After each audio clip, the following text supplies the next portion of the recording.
English grammar ये नाम सुनते ही अक्सर बोरिंग नियमों और मोटी मोटी किताबों की याद आती है ना? लेकिन आज के इस एक्सप्लेनर में हम इसे बिल्कुल अलग नजरिए से देखने वाले हैं। आज हम ग्रामर को एक एक्शनेबल टूलकिट के रूप में डिकोड करेंगे, खासकर उन लोगों के लिए जो भाषा सिखाने का हुनर रखते हैं। तो अगर भाषा की बनावट की गहराई में जाने का शौक है तो ये चर्चा वाकई बहुत दिलचस्प होने वाली है। आइए शुरू करते हैं। चलिए, सबसे पहले आज के हमारे रोड मैप पर एक नज़र डाल लेते हैं। इस पूरे सफ़र को हमने 4 हिस्सों में बांटा है। पहले हम समझेंगे कि एक ग्रामर टीचर का असली मिशन क्या होता है, फिर हम सेंटेंस के स्ट्रक्चर को मैप करेंगे, उसके बाद वर्ब्स और टेंसेस की गुत्थी सुलझाएंगे और आखिर में देखेंगे कि इन मुश्किल कॉन्सेप्ट्स को विजुअलाइज कैसे किया जाए। तो बढ़ते हैं हमारे पहले पड़ाव की तरफ, एक इंग्लिश टीचर का मिशन। सच में एक भाषा शिक्षक को असल में किस चीज़ में महारत हासिल होनी चाहिए? इस शानदार कोट पे जरा गौर करें। ये पूरी फिलॉसफी का निचोड़ है। ग्रामर सिर्फ नियमों का कोई पुलिंदा नहीं है। एक बेहतरीन शिक्षक का काम शब्दों के अर्थ यानी सिमेंटिक्स को ग्रामर के सांचे में एकदम सटीक बैठाना है। हमें सिर्फ ये रटाना नहीं है कि कोई स्ट्रक्चर क्या है, बल्कि ये समझाना है कि वो क्यों है। भाषा के पीछे छुपी भावना को कन्वे करना ही तो असली खेल है। ज्ञान के इन 6 पिलर्स को देखिए। शब्दावली और नियमों का पता होना तो बेसिक बात है, लेकिन इसमें जो चीज सबसे ज्यादा चौंकाते है वो है पॉइंट नंबर 5, ये जानना कि ग्रामर कब नहीं पढ़ाना है। बिल्कुल सही सुना आपने।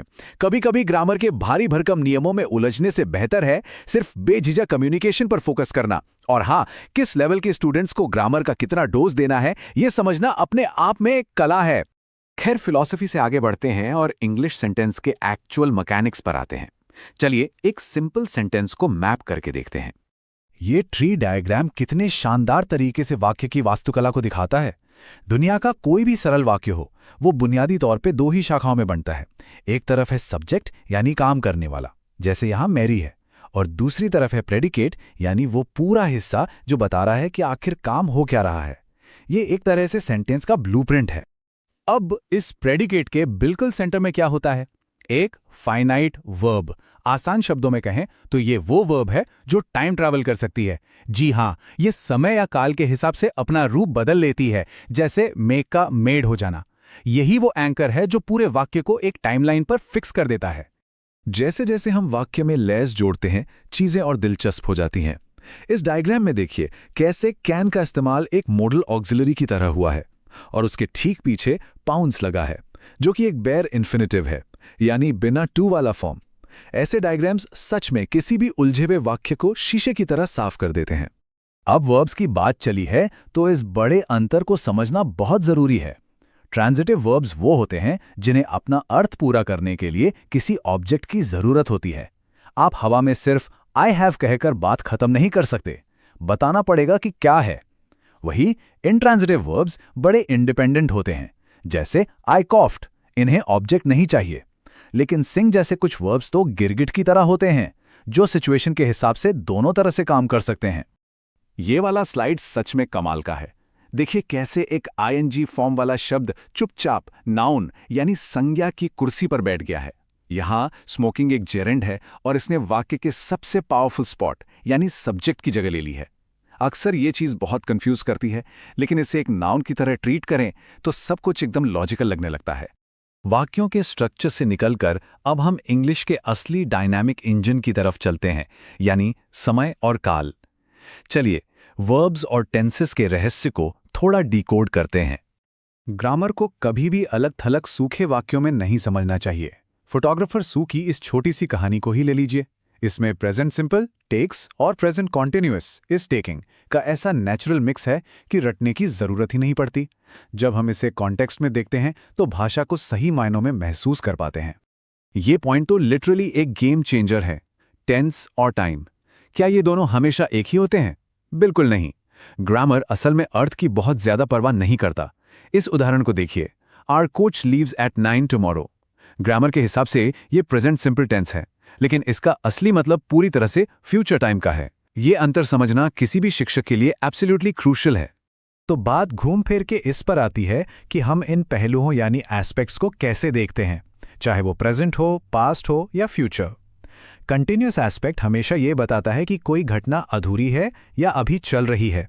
इसके उलट सिंपल एस्पेक्ट उस घटना की पूर्णता या एक फैक्चुअल स्टेट को दिखाता है। ये एक बहुत ही पावरफुल तरीका है इसे समझने का।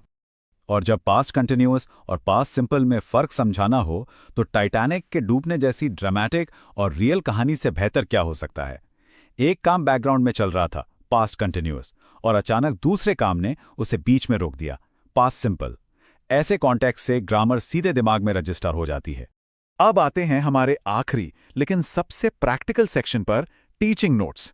क्लासरूम में इस थ्योरी को असली दुनिया में कैसे उतारा जाए। शुरुआती लेवल पे ग्रामर सिखाने के लिए ये 3 जादुई शब्द हैं, कॉन्टेक्स्ट, विजुअल्स और कोलोकेशन। सोचिए, प्रेशियस या कीमती जैसा शब्द समझाना है। डिक्शनरी वाला अर्थ बताने से अच्छा है बोर्ड पर एक छोटी सी अंगूठी ड्रॉ की जाए और साथ में लिखा जाए अ प्रेशियस रिंग। ये सीधा असर करता है और शब्द हमेशा के लिए याद हो जाता है। सिर्फ बोल बोलकर समझाना अक्सर क्लास को बोरिंग कर देता है। इस टाइमलाइन को देखिए, वह फोटो ले रही थी, एक लंबी लाइन, और उसका ट्राइपॉड टूट गया, एक अचानक कट। इस तरह बोर्ड पर टाइमलाइन ड्रॉ करने से कॉम्प्लेक्स टेंसेस का सीधा विजुअल कनेक्शन बन जाता है और क्लास की एनर्जी बनी रहती है। अब जरा एक्सरसाइज करवाने के तरीके पर बात करते हैं। कोई भी एक्सरसाइज करवाने से पहले उसे क्लास में सेल करना जरूरी है, मतलब उन्हें बताएं कि ये क्यों कर रहे हैं। निर्देश एकदम क्रिस्प रखें। पहला सवाल खुद बोर्ड पर सॉल्व करें। जब सब ग्रुप्स में काम कर रहे हों तो बीच बीच में जाकर मदद करें। और सबसे अहम बात, जब जवाब चेक करें तो रोबोट की तरह बिहेव न करें, पूरी रिस्पेक्ट और उत्साह के साथ नाम लेकर बात करें। चलिए, आज की इस चर्चा को समेटते हुए हम इस अल्टीमेट रूल पर आते हैं। लेखक पूरी किताब में बस एक ही बात पर जोर देते हैं, अगर स्टूडेंट्स किसी चीज को पहले से जानते हैं और सही से कम्युनिकेट कर पा रहे हैं तो प्लीज उन्हें स्ट्रक्चर के नियमों में मत फंसाइए। कम्युनिकेशन हमेशा रटे रटाए नियमों से ऊपर होता है। और इसी के साथ हम पहुंच गए हैं आज के सबसे गहरे सवाल पर। जरा सोचिए, अगर आज हम सब मानते हैं कि रूल्स से ज्यादा जरूरी बातचीत और कम्युनिकेशन है, तो एक टीचर के रूप में उस ग्रामर टूलकिट का कितना बड़ा हिस्सा ऐसा होना चाहिए जिसे स्टूडेंट्स कभी देखे ही नहीं। वो टूलकिट आपके पास होनी तो चाहिए, लेकिन शायद उसे कब इस्तेमाल नहीं करना है, यही एक बेहतरीन शिक्षक की सच्ची निशानी है। आज के इस एक्सप्लेनर में हमारे साथ जुड़ने के लिए बहुत बहुत शुक्रिया। इस सवाल पर जरूर विचार कीजिएगा।